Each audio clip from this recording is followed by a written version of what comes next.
Hello, Hello. and welcome to the second Perform It Live webinar. I'm John DL. And I'm James Banfield. And good morning or good afternoon. It'll be great to find out where everybody is in the world today. So if you could just post, where you are and say hello, that would be awesome. It'd be great to find out the different time zones that people join these webinars. We had a great response last time, so welcome. And we look forward to talking about, a reality check on motion capture technologies. So please let us know where you're from and who you are today. That'd be awesome. Yeah, so while people are sending that through, let me move on to the first slide and we can kind of kick things off.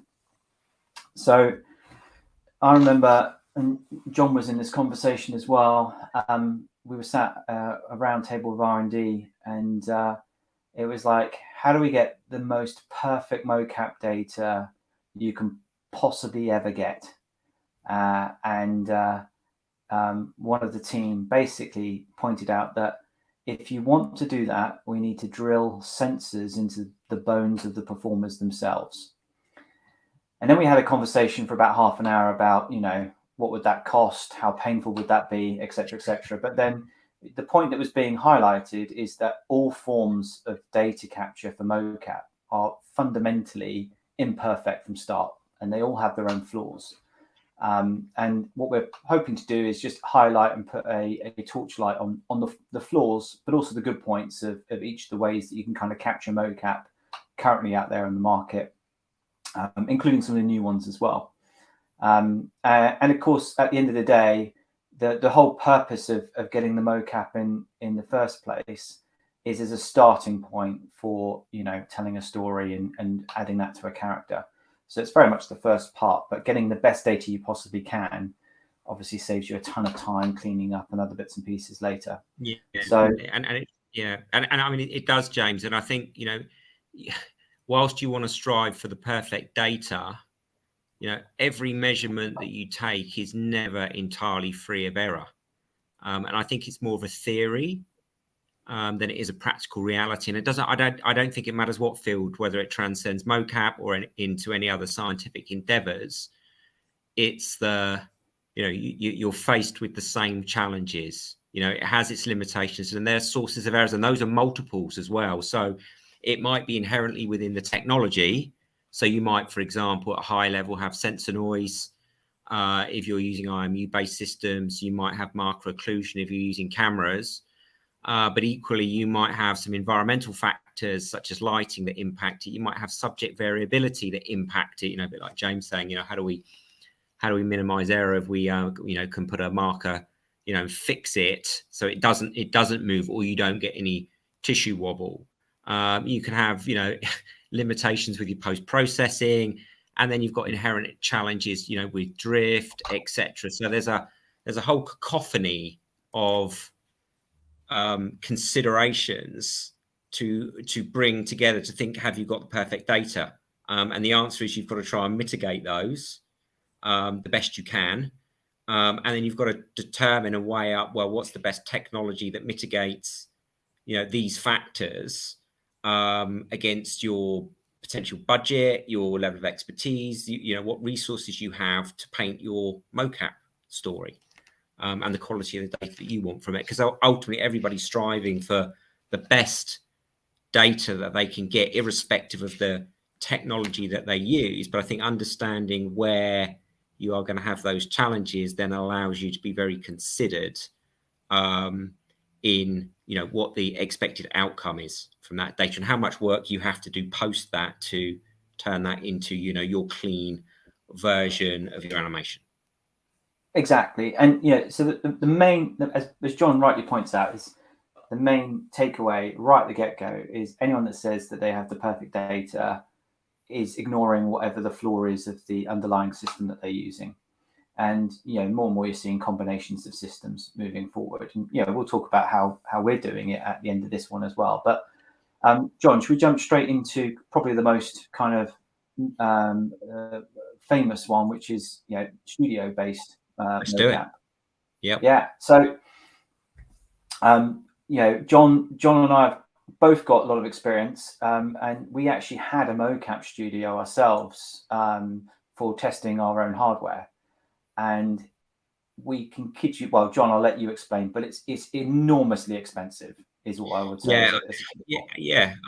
I mean, the picture in front of you, which is Rogue Mocap Studio, looks amazing. And whilst I would say our setup probably wasn't as big as that, it was still pretty impressive. So we had a purpose-built rig that we put in our facility. And it was winched because we needed the flexibility to be able to move the winches up and down and change where we wanted the cameras and the positioning. And we'll come on touch on sort of camera positioning later. Again, the considerations were, how do we get the best mocap? Our objective was to use optical cameras to be our ultimate ground truth for what we were developing with a sensor-based technology, which is what you'll also see later. So we were very considered in, what are all the things that you need to do to make sure that you get, exceptional data and minimize as much as you can, all of the post-processing work that you need to do if you don't take the care and intention front end. And that's really important. So, it was investing in a proper rig that allowed us the flexibility to change the camera positions, that allowed us to move the rig up and down. But that comes at a cost, and the quality does come at a cost, particularly at that level. So, we had a purpose-built rig, was highly flexible. That set us back about $70,000. You then add on top of the metalwork, guys, so you know that's just for the metalwork to hang the cameras on. Yeah, that's just for the rig that the camera sits on. Then you add in, an optical camera system. I think we were using between sort of 15 to 17 cameras, either floor mounted and or actually within the rig. So we would have a really, what we would consider, can we get the best ground truth? And you've got another £250,000, $300,000. So before you know it, before you've done anything, you've probably spent about $400,000 on your kit to get the best possible data. And of course, there's inherent challenges beyond that as well. That's just the hardware side. Less alone when you come into, subject preparation, putting on markers, are they consistent? And leading into effectively what the picture is there of tracking dots. Yeah, and I think this is the kind of the key thing is that these environments and the reason you have these expensive rigs is because you have an incredibly accurate system of tracking dots within a space. And in order to do that, you have to calibrate everything very, very precisely. So if you knocked any of the cameras at any point, you needed to recalibrate the entire system again. And this is the reason why in big studios, it's very difficult to ever do a one-man band recording, because there's so many moving parts that need to be done in terms of the recording and the calibration and checking it during the recording, that it's almost impossible that someone could put the suit on, do the dots and all the calibration, and then record themselves in 3D space in an effective way in a short period of time. So you can have this studio, but then you need 2 or 3 dedicated people that can operate the studio for you. And then on top of that, as you can see from this image here, you see these white straps. Well, that's where our sensors are on our suit. So when we're testing our suit versus the tracking, and one of the issues that you have with dots and with sensor based is muscle wobble. We call it a bit of meat movement, and that exists as well for optical tracking as it does for sensors. So even though you can have the best system in the world, because you're not tracking the actual bone, you're just tracking the surface of that bone, you're also getting all of the wobble and impact that occurs when that muscle moves. And so if you can imagine, like when a foot stamps, the calf muscle will wobble, the thigh will wobble. And so when you're doing sports and impact and you have a high-speed camera, you can often see that, sometimes the comical effect of the face kind of like blur being knocked from one side. But the reality is that when you're capturing mocap, the mocap sees that too. And that's very evident in when you're tracking with optical, because that kind of information is captured. All the information is captured because effectively it's just tracking dots. And we would see that firsthand, James. So if you see behind the golfer, there's actually a high-speed camera there. And so we would then replay the high-speed camera because we wanted to understand, what was happening at high speed, particularly in this particular discipline. But ultimately, what you see is huge amounts of movement. And so that is going to create, if it's a sensor-based technology, you're going to have noise to deal with, and you're going to have to filter out the noise and determine what noise you need to really filter out that's real or not real. And equally, anybody who's on the call now will know that those markers do not stay on. In fact, unless you're nailing them into somebody's body, they do not stay on. So they will be coming off. You'll be replacing those consistently because of how the body moves and the artifact, that you get from, particularly high speed movements as well. And 5 years later, you'll be finding those markers in the bottom of bags as well. They disappear and then they just turn up in the most random of places. And they're expensive actually when they accumulate over time. They are, yeah. They need to be considered a consumable in terms of these type of productions.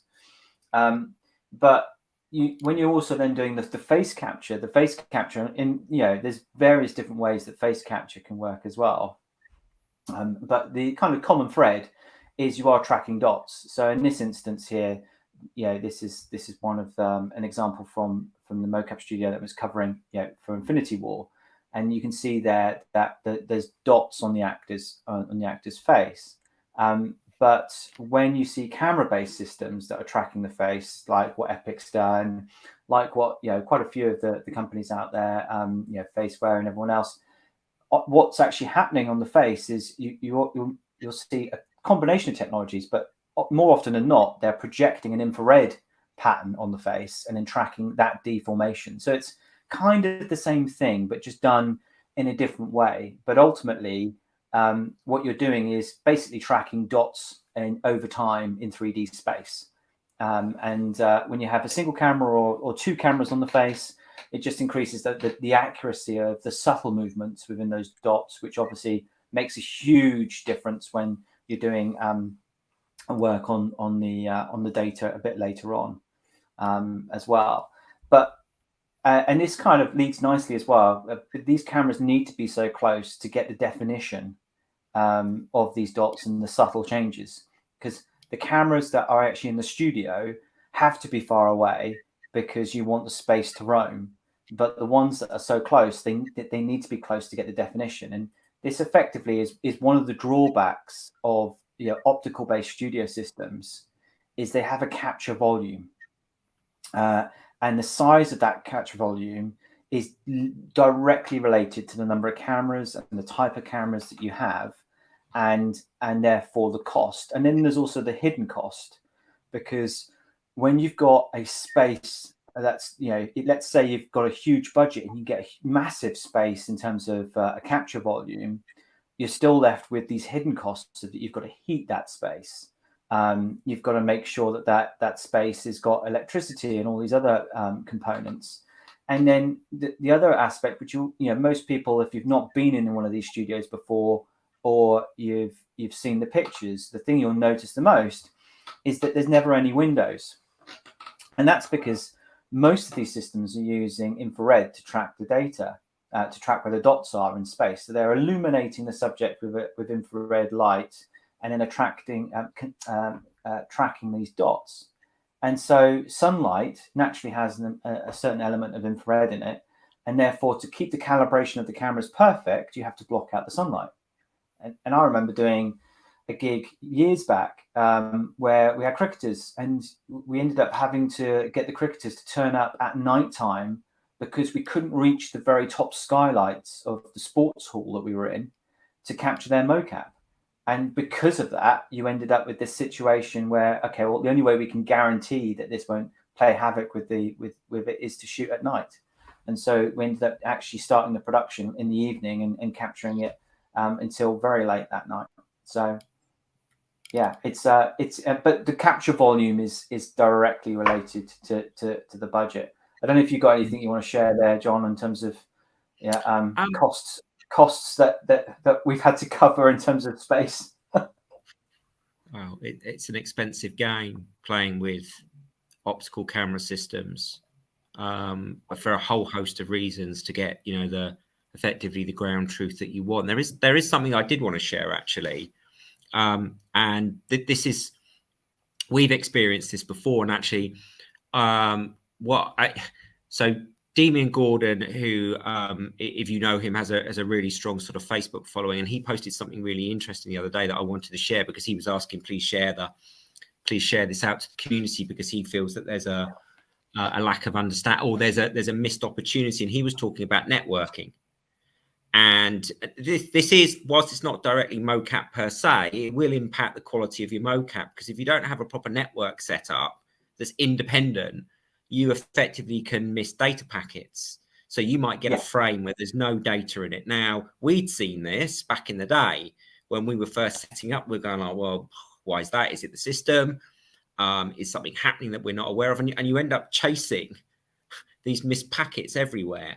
And actually, the point he was raising is that if you don't have an independent network and you are missing data packets, you effectively get packet collision. So your frames will miss. So obviously, when you go and run your post-processing data, you're going to be in a bit of a quandary.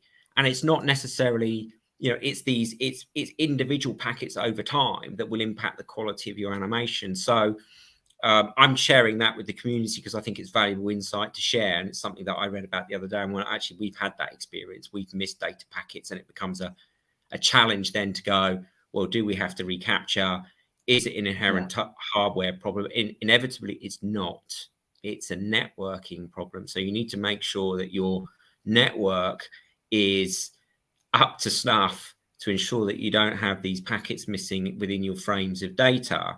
Because ultimately it will impact your end result. And I think it's just highlighting the complexity of using optical camera systems. But it's something to share, because I know quite a few people have then been chasing other optical camera systems thinking, I get a new system with a different vendor and it solves the problem. And it doesn't. They've invested, you know, another £250,000 in a tech thinking it resolves the problem because they thought it's the tech. In fact, it's not. It's the network, which is readily and easily solvable at a much cheaper price rate than buying a new system. So I wanted to share that because I thought it was really good insight to share to the community. So if you are experiencing that, look at your network. And it highlights a certain point is, if you're going to make that type of investment anyway, you're going to be putting dedicated headcount to that type of project. And certainly, speaking for us, me, John, I think if we were to do a repeat of testing at the system, we'd probably hire a space now, because unless you're that busy, it's very difficult to get the economics to work in your favor, just because of the number of people required, the size, and the cost of the hardware to do it. And actually this kind of moves on, because it kind of covers a little bit on cameras and camera-based technology. So these studios they are optical, but they tend to be tracking infrared, although there are new systems now that are doing optical tracking on top of infrared. Vicon did some nice demonstrations about 6 months ago. And when we look at camera technology and like multi-camera and optical tracking, you have a similar thing to do with the connection of the network, but you also have an issue with frame rate is one of the other aspects. So when you're dealing with optical tracking, in this instance, this is just a simplified image of 4 cameras, but there might be 8 cameras, etc., within the space. The optical tracking is then doing pose estimation. So it's basically seeing subjects and pulling their skeletal data from what it thinks is that the correct skeletal data from that angle. and then it takes all of those angles and then creates a 3D version. And via the errors that will exist in the others, they get averaged out to what is hopefully the accurate information. And the more cameras you add, the more data you're adding into that calculation, and therefore the better it gets. It's the same way when you scale this up, you have something similar happening with high-end volumetric capture, where you have like 110 cameras, and they're basically cutting each frame, they're cutting the subject out from the background. Then they're using that as the computational information to reconstruct the 3D motion for every single frame that occurs. The great thing about like what we're seeing nowadays with AI is you're able to get much fewer cameras and get some pretty good results from that. The downside is that you have to have the video files go up to the cloud to process them, or if you're not going to process them in the cloud, you need a really big data center to do anything meaningful with a decent quality nearby, and it's just, it's an additional cost. So the cloud processing seems to be the best way that most people have gone, because you can share that cost of hardware and do it per capture process. I think, James, it's a nice example of another a technology almost scaling down, because it's mobile as well. But within that, again, it's understanding the inherent challenge, because you going, okay, great, I'm getting the capture with less expense, less equipment, it's much more flexible. The inherent challenges come back the other way, though. Sometimes is that you can't immediately process the data, you can't necessarily review it and go, actually, is that data sweet? Am I going to have to go and do either more captures to make sure that there aren't any errors, because I can't review on the spot because it's processing in the cloud?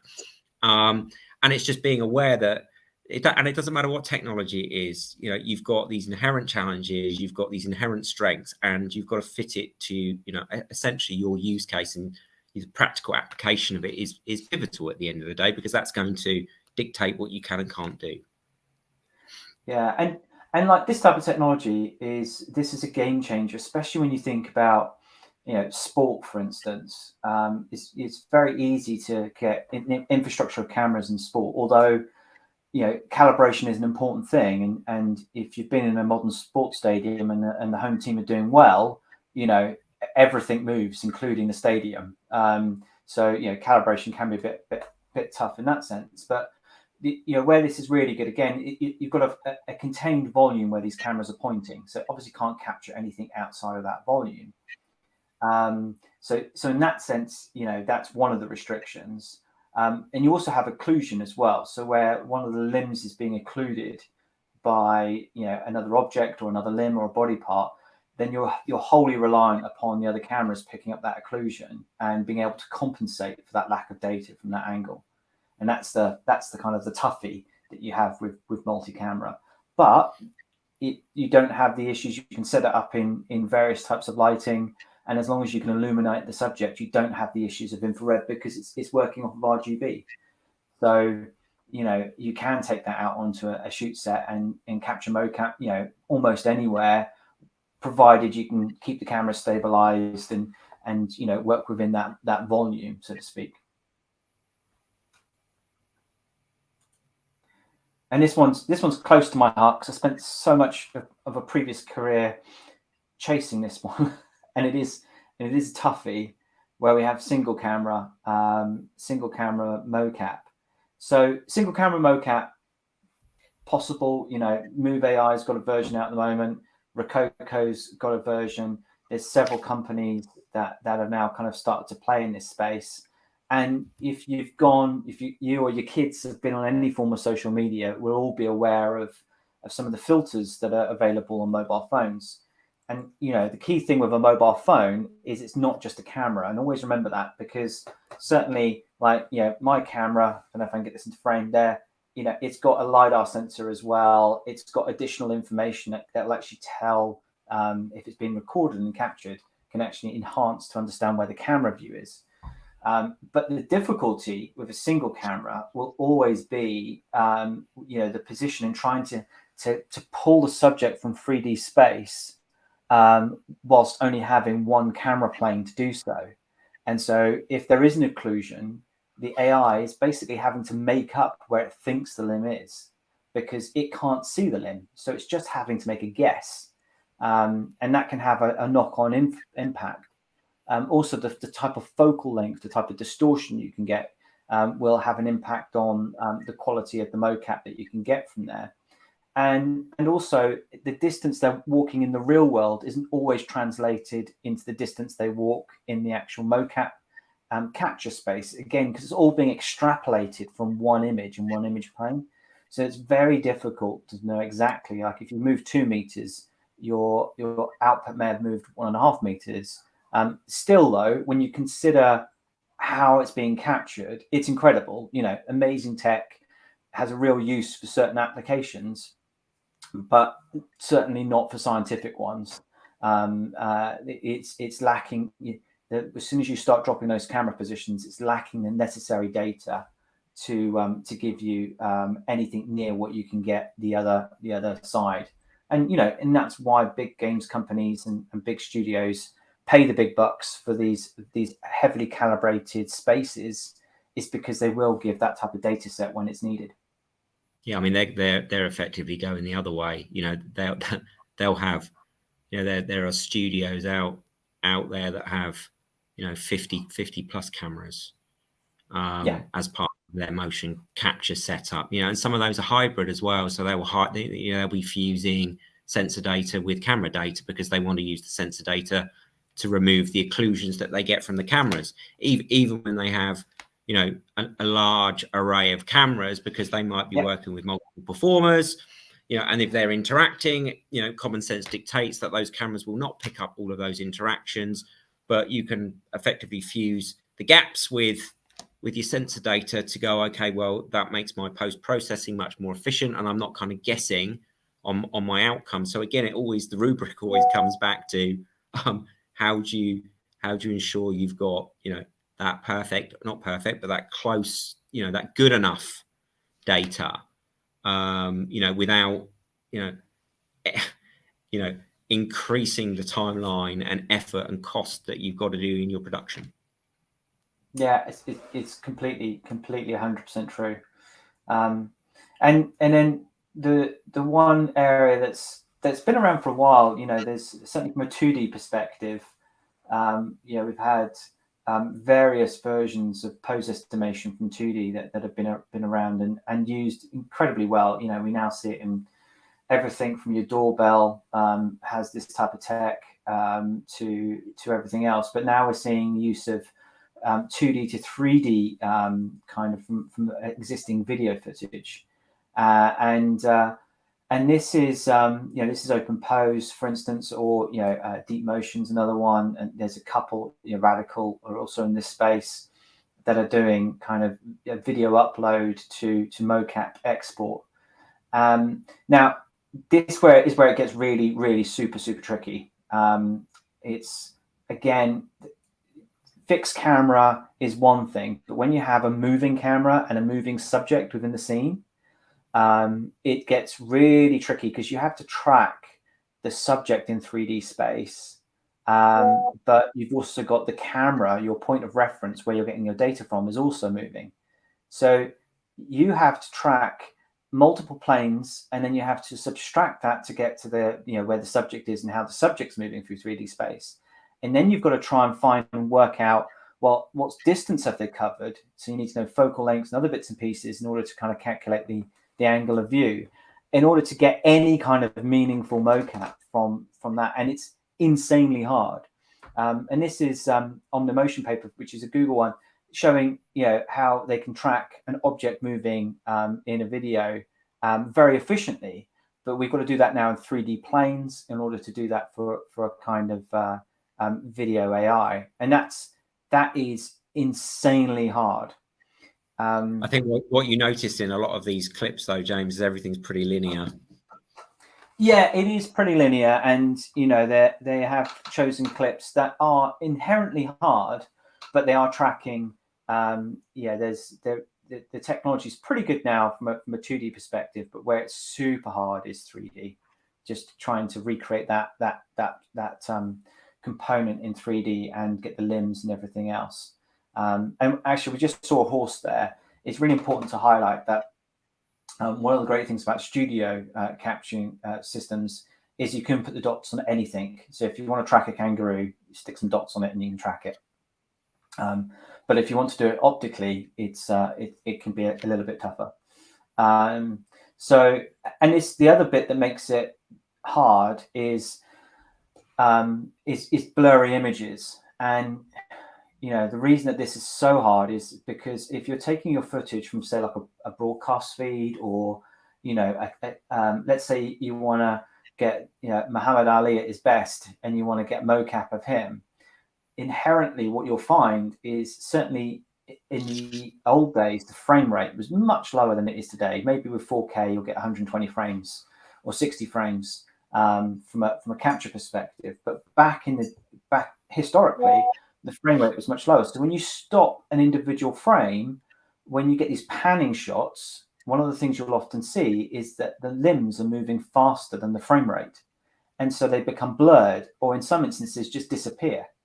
And given the fact that the AI is trying to calculate where the limb is based on what it can see, when you remove what it can see, it's left with where the data was a couple of frames before and a couple of frames behind. And it doesn't take that much, you know, blurring before there are no frames. So, you know, it is literally working blind, and it's called pose estimation for a reason. You know, all of these AI engines are working on estimation because it is just that. It's estimating where it thinks the limbs are.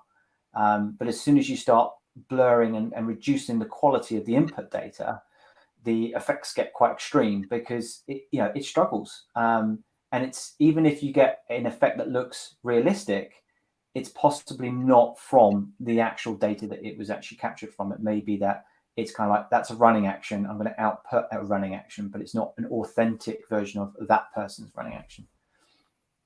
Which is always an interesting one. It's this one was a tough one for me years ago, because I was trying to get mocap data from broadcast feeds, and you just wanted the cameramen to have really sharp, every single frame to be super sharp, but from a visual perspective, they wanted smooth blurriness when there was fast action motion, because that's what made it look better artistically. So and broadcast always wins, as you find out in sport.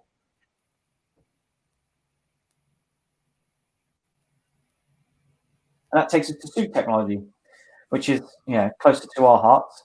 So John, I don't know if you want to kind of like take people through the journey so far in creating effectively what we did, and we obviously know quite a bit in this space. Sure. I mean, I suppose I look at this as a wearable technology, which ultimately it is, because whilst you have your optical camera systems with high levels of accuracy, you have your mobile camera capability that's emerging into the market, you effectively have a wearable technology that in principle gives you the freedom to capture where you want on the whole. It allows you to have much more flexibility because you don't have a defined capture area, and it has a completely different technology, and the picture that you can see there, which is quite standard of most sort of wearable motion capture systems. There'll be some sort of fabric garment. Sometimes it's a one piece, sometimes it's split into a top and bottom. Inherently within it, you'll have some form of wiring based system, or it could be to effectively couple the sensors within the system together, because obviously you want to be transferring your data through a system of wires. It will have sensors, obviously, and different types of sensors, potentially dependent upon the actual technology that you've got in front of you. When we were developing ours, some of our principles were we wanted effectively a plug and play capability. And what does that mean? So we have 18 sensors within our technology, but they can be removed. And so rather than over engineering the technology, we were like, well, okay, where do you get the fast moving segments typically? So typically it will be the extremities. It will be the hands, the arms, and the feet will move very quickly. So we had a very specific type of sensor that fitted into those particular parts of the technology, and for a couple of valid reasons, really. One is we didn't want to have any loss of data. So we've talked about that from a hardware perspective, and James has just alluded to that in terms of, you know, missing data through a camera-based system. And the principle is true with sensors as well. So if you are moving your arms or your feet very quickly and you don't have, you know, either the dynamic range within your sensor or the angular, you know, range within it from a gyro, your data will effectively saturate and top out. And above that, you're essentially guessing. You know, a bit like pose estimation goes, well, I'm going to fill in the gap and think the gap is X. It would be the same challenge with a sensor. And so what we didn't want to do is, particularly in those high speed movements, is have that issue where we would go, okay, we're going to have to guess what we think the value is. Because ultimately the output is much worse for that. One of the things that we learned that we actually patent along the way was that where you orientate the sensor within the sensor node makes a huge difference in saturation. So it could be the difference between it saturating and it not saturating, you getting really good data and you not getting really good data. And that was, you know, for us, that along with the ability to move those sensors. So for some activities, you don't need a higher spec sensor in there. You can use a standard sensor because you know you're not going to saturate. But, you know, for us, we wanted that flexibility to be able to go, actually, we need a higher gyro in there. We need more dynamic range for the accelerometers to compensate for movements, to give us the flexibility. So we could go from, you know, we do a lot of work now with martial artists, with weapons experts, and they move really quickly, like really quickly. So every chance when you get your reconstruction of your avatar coming back through to you, whether that's on a PC, whether it's on a phone, that's not going to look very good. You're either going to see some form of it's missed the data. So, you know, you might have a foot that kind of is not in the right position. So we were very fastidious about that, and we learned a lot about, you know, where to position your sensors, how to orientate them, what the dynamic ranges were, you know, worked best to ensure that we didn't, you know, we minimized any saturation, and that enabled us then to be able to work right the way through, you know, what I would call, you know, low level activities and capture the nuance of those activities. So, you know, it could be walking, it could be jogging, it could be dancing, and through that curve up into the high range activities, which would be, you know, kicking, punching, kicking a football, dynamic activities, very explosive ones, moving through into baseball, into golf, you know, big G's, big gyro data. And to be able to capture that effectively and efficiently, and then sample at a rate that was, again, you know, we sample at 1,000 frames per second, you know, and particularly golf is a great example of that. You know, if you sampled at a lower rate, you're going to miss a big chunk of from when I started to when I finished, and you're going to go, well, what happened in between? So we wanted the versatility and then leverage our learnings that we found about how we can improve the performance of the sensors to get the best outcomes and to give us the flexibility. So, you know, we're not restricted to a PC. You know, we are mobile. You know, all of the data gets processed in situ on the individual in a tiny little pod. So we have this flexibility, and that's the beauty of, you know, sensor-based wearable technology. It gives you a lot more freedom. It gives you more scope, and, you know, there are challenges to sensor-based technology. Anybody who's deploying that now on this call will know that you will be, you know, potentially at the mercy of magnetic interference. You will potentially be at the mercy of drift, although that can be mitigated really, really well by, you know, certain algorithms that, you know, you can, you know, mitigate that over time. And also you've got positional challenges as well, you know, in terms of, you know, what dead reckoning algorithms do you put in to ensure that if you start at point A, you end up at point A, not at point C.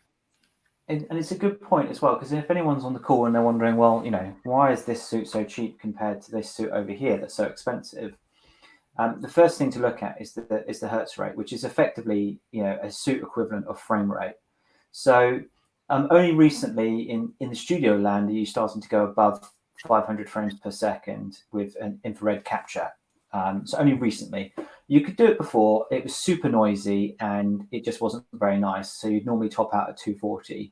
The suits, I mean, we did that, James. We did that, James. Yeah. We sampled at higher frame rates with optical camera systems, and you think it's going to be, it actually creates more work for you, not less. Noise.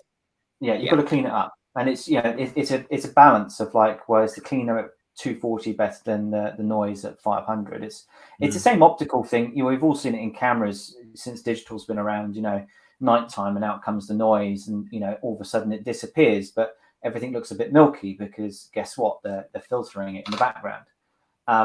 But with sensor technology, when you're getting to 1,000 hertz, so I believe there's only us and Movella that have a product, and Movella's the only one you can purchase. You lease ours, but I believe we're right in saying that there's only us two that actually capture at that hertz rate. So the raw data, there's a lot more raw data to deal with, and then you can run all of the AI and algorithms from that raw data. And so when you see these kind of low cost systems, they're fantastic potentially for small movements and basic movement, in the same way that there's a real difference between a single camera and a multi-camera AI based system. But the downside of them is, as soon as you do any serious fast speed motion, as John said, they just fall apart, and the data that comes out of them isn't worth much. And you can also see it in subtleties, like we see it a lot with our own data, where the suit's picking out subtleties in like hip motion and movements, which is a combination of the sensor data merging together at a high frequency, and it's giving us this hidden kind of movement, and it looks more natural and more human, because it is actually capturing natural human movement at the end of the day. And that's kind of super key. And I guess if we're talking about ours, which you kind of slid into, what route did we take? Well, we've chosen a suit for many reasons, but from a data perspective, for certainly for super high speed, suit-based sensors are definitely the best way to go in terms of getting the best raw data, and they avoid occlusion and other bits and pieces. So, but as we've said, you don't purchase our suit. You basically book a performer with our suit via our app. And so our service is completely different from all of the other types of services that are out there, in the sense that you actually, we do the mini production for you. You create a job on our app, and it is as simple as kind of 1, 2, 3. You create a job, you create a casting call, you agree a price and a date, which is there's a menu at the beginning. Then when you actually in the job, you direct the performer. I didn't get that. Sorry, Apple. I'm sure you'll work it out some way. And then once you direct the performer, direct the performer, then you can download the files whilst you're still connected. So you can normally, if you do like a 20-second capture, probably about 20 seconds, maybe 10 seconds after you've got the file to review. It's probably something like that, I would say, John, wouldn't you? Yeah, normally post capture, you can review the file within less than 30 seconds. Yeah. So and obviously if you're capturing a 5-minute capture, it may take a minute before you can review that 5-minute capture. And it's fundamentally it's quick. But it's so you get the benefits of a studio production, where you get instant review capability, and you get the capability to see a live avatar and see how that movement looks and review that movement. And you can also export that. But also, one of the key things for us is you're not just booking the technology, you're also booking a performer as well.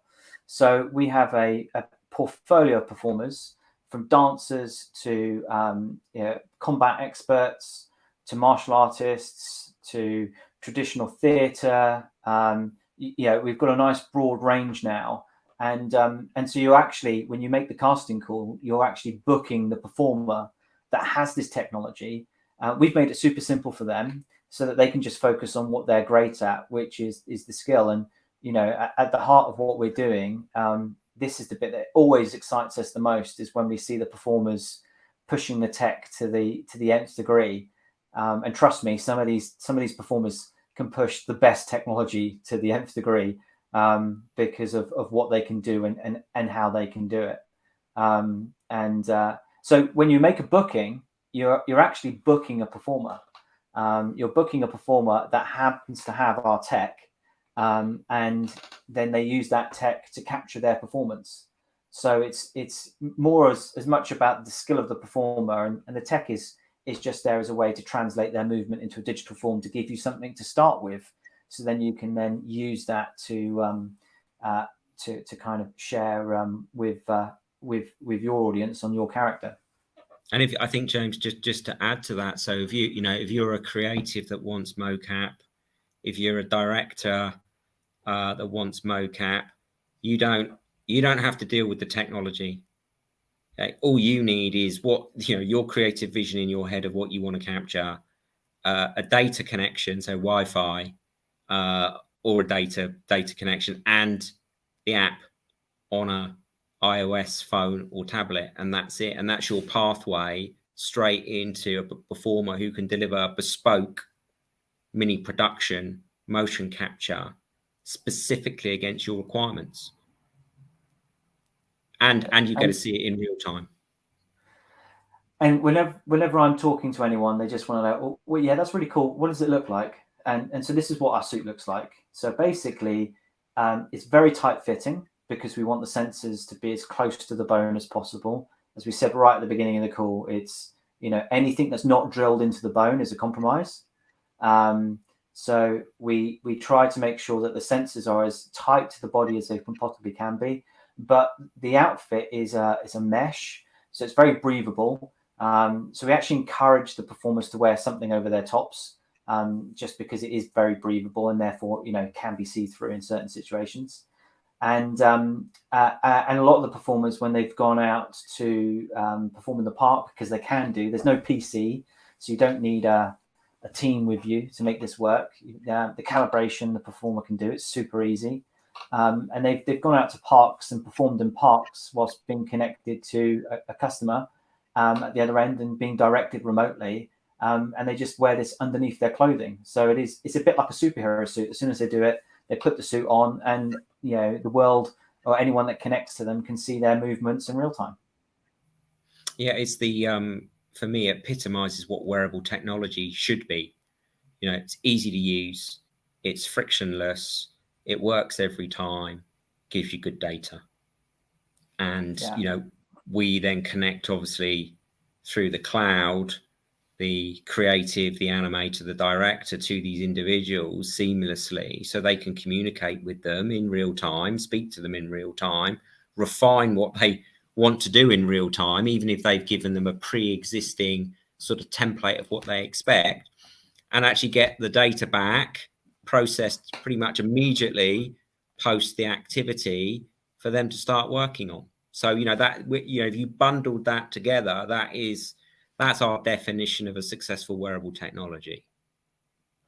And the key thing for this is the performers can work with anyone in the world. So we've had bookings from Peru to the UK. We've had performers that have been performing in Malaysia, and they're being directed from the UK, which is like 6,500 miles. I think Peru to UK was 6,000 miles. And this all happens in real time. And the irony is the data actually, well, you'll see in a second, the data moves faster than the connection. And one of the things we're always thinking about, well, what technology will the future have, and how do we lean into that, and how do we make that kind of that future world happen sooner rather than later. And optical technology and AI-based optical technology is going to revolutionize so many industries. There's so many verticals that it will play a big part in.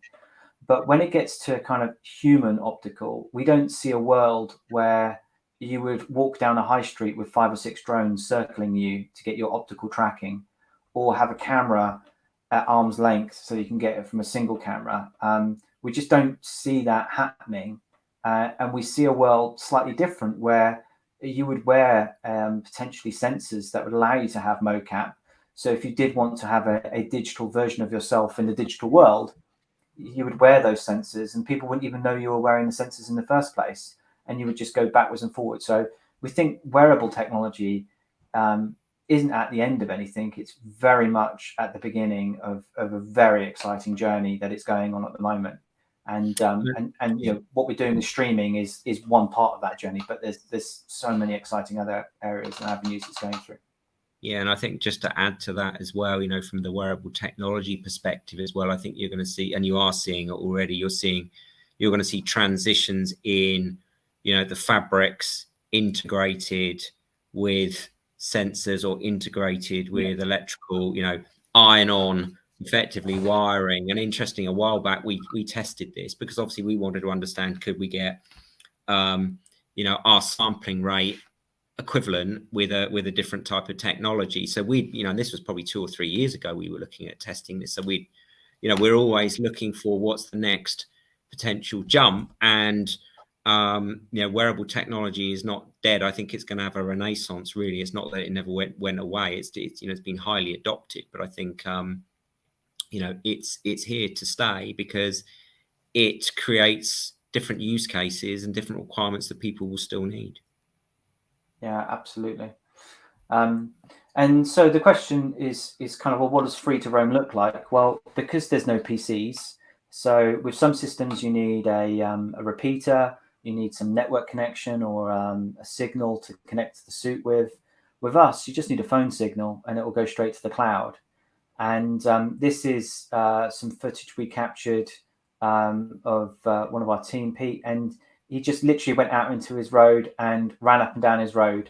We dropped the file straight into Unreal Engine 5, you know, dropped them into Australia, which is considerably warmer than where he lives, and let him go for a bit of a roam. And this is the power of when you have no cables, no limitations, you can literally get motion capture files that can be captured in any location over any distance. And we're continually working on, you know, bits and pieces in terms of how we can improve this technology. But the key point is that we have this ability to roam wherever you want to go. And that for us is something that's quite important to, you know, how our history and how our technology will evolve over time. Yeah, James, and just to add to that as well, that, you know, you can still capture your mocap data even without a data or Wi-Fi connection. So yes, effectively, it will store it locally on the user, and then as soon as they get into data or Wi-Fi range, then obviously they'll be able to. That will immediately go up to the cloud, and they'll be able to review. So, you know, we've had a few scenarios where we've literally been out in the wilds with no connection, and we haven't leveraged hotspot, even though you can. You know, to be able to capture that data in some pretty unique environments, because you go back to, you know, one of the things that we're really fascinated by when it comes to human movement is the nuance. You know, humans move all, you know, in very, you know, nuanced ways, and particularly when you're working with some of these elite performers, they have movements that nobody's going to be able to replicate. That's why they're at the elite. That's why they can do what they can do. And so often capturing somebody's movement in their real environment actually truly is bespoke, because you actually get to see the best of it. And we've seen that transition when we have captured people in the lab with optical cameras. It is not the same as it is when they're capturing in their real environment. It's quite staggering, actually, the difference when you clock it. So, you know, that's been, you know, the thrust of where we've sort of been positioning the wearable technology in our world. Yeah, and, you know, just to add to John's point there as well. So, you know, the video files you can see here, you know, the other question we always get, you know, is oh, that's really cool, and, you know, what does the suit look like? And, well, okay, this is what the suit looks like. And then the other question is, do you do face and hands? And we have that in R&D at the moment. So face and hands is an active research project we're doing at the moment, where again, the quality, you can go free to roam wherever you go. The quality of the face and hands will remain the same wherever you go. The key point, though, is we want multi-performer. So if you look at the weakness of having a remote team, it would be, well, what if I want 2 characters in the same scene?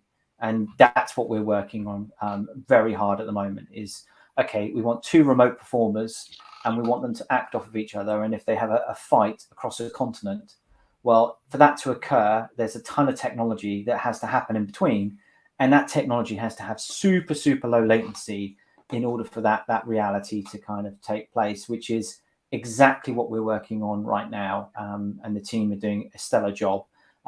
If you want to see something a bit more advanced than this, then you will need to reach out, because we do have some really cool stuff to show, but not for this video this time around.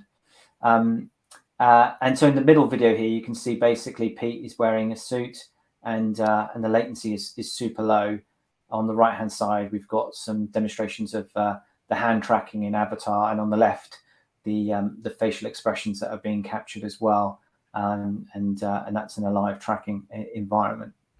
And I'm just conscious of people's time, and thank you so much for giving up your time so far.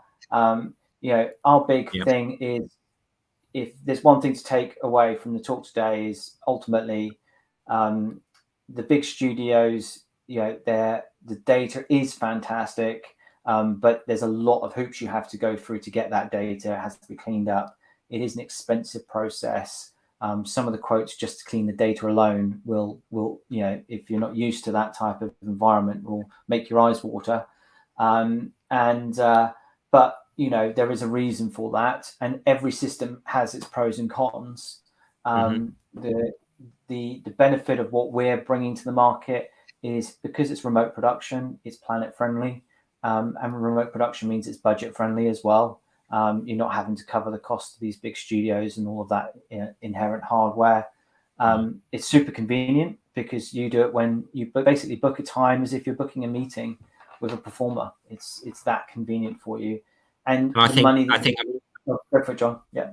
I was just to add to that sort of convenience as well, James, is it's convenient for the creative and the director and the animator, because you can do it from your desk.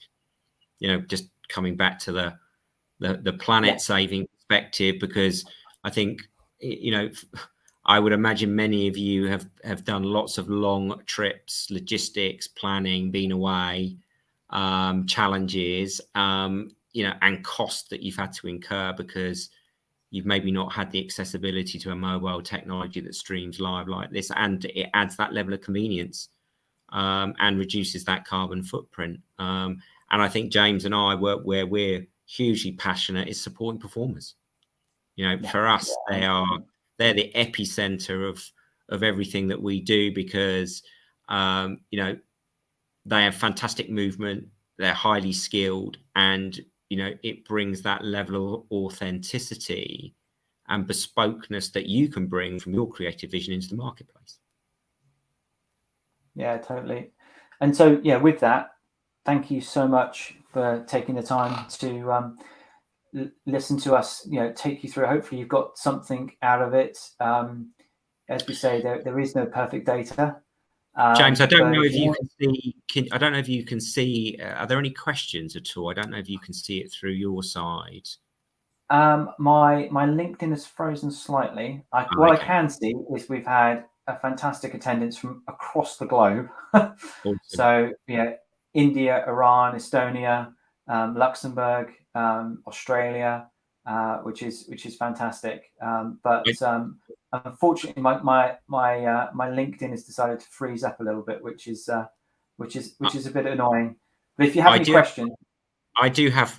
So here we go. Some questions coming. Here we go. A couple of questions coming through from YouTube. How do you guys capture fingers? Oh, that's a good one. Book a meeting with us, and we'll actually show you in real time. Yeah. But we're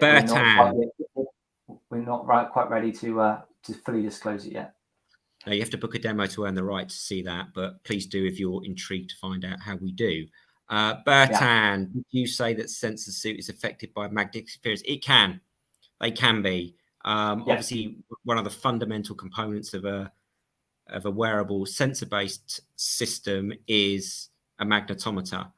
And so if you do get near objects that are significantly,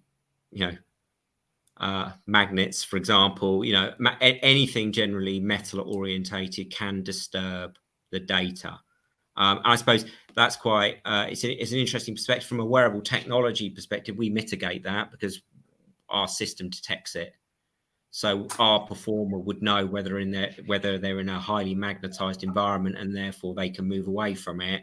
So our system effectively intelligently tells you, actually, it's not the best environment for you to capture, and they can move. So they understand to get the best data out, they need to avoid those environments. And because we are mobile and we don't have those restrictions, we have performers working in capturing in gyms, capturing out in the field, so to speak. So that could be, out in tennis courts, playgrounds, wherever, as much as they capture indoors as well, notwithstanding they don't get interference. Yeah, and just on that point though, John, again, we can't disclose the tech, but that is a problem that will disappear in the future. As technology, John knows exactly what I'm referring to, but as technology improves, there are certain technologies that are just coming to being production ready now, which will remove that with all the benefits of a suit. So I think I mean, that ties in, James, with the fact that wearable technology isn't dead. It's very much alive, and it will permeate through this industry as well. Yeah, and that in question, that will remove that problem. The other problem you can sometimes get is drift, and drift is because of the differences in the calculation between where the suit thinks you've walked versus your actual walking. So let's say the suit's kind of out by a couple of mil, but that couple of mil adds up over 100 meters, 200 meters to create a 1 meter difference between where you started and where you ended if you come back to the same point, for instance. So that would be like the type of drift we might see if someone's walking like 100 meters and they come all the way back. We might see that there's maybe 30 centimeters or a meter, depending upon the type of activity and there's so much variation that can happen within that distance that would have a positive or negative effect to drift. Yeah, Bertan, thanks for your question. Glad we were able to answer it for you. Are there any more questions? Anything through YouTube? If you've got some questions, please let us know. We'll gladly take them. Yeah, I'm just looking on LinkedIn. We've got just all of the people now are coming through from earlier on. We've got Australia, Italy. Yeah, awesome. I mean, we're I would say we're both very humbled by the turnout and the sort of the worldwide geography of people taking the time to come and engage with this. Is awesome. So thank you very much. Gerald, yeah, absolutely. If you want to drop me a line, no problem. Happy to talk. Are there any more questions? If they're not, then obviously please feel free to get in touch with James or I. We'd be delighted to give you a free demo. There is an upside for that free demo where you get a 20-minute mocap connection with one of the skill performers of your choice to road test the platform. And if you've got a creative vision that you want to bring to life, then please dive in and use it, and you'll see for yourself what a straightforward, simple system it is to utilize. And you get to interact with some absolutely amazing performers. So please reach out and connect, and we'd be happy to support you in that process.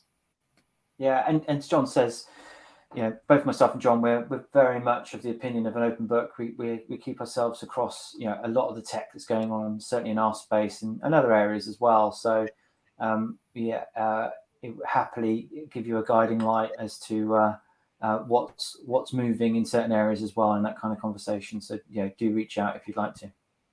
Yeah, and if you want to see the fingers.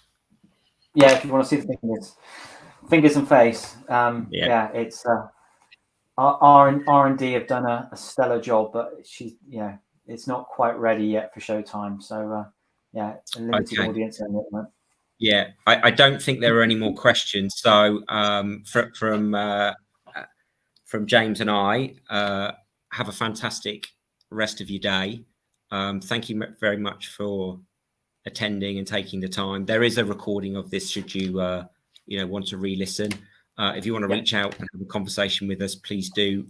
We'd love you to get using the platform as well. Have an awesome day. Fantastic. Thank you very much, guys.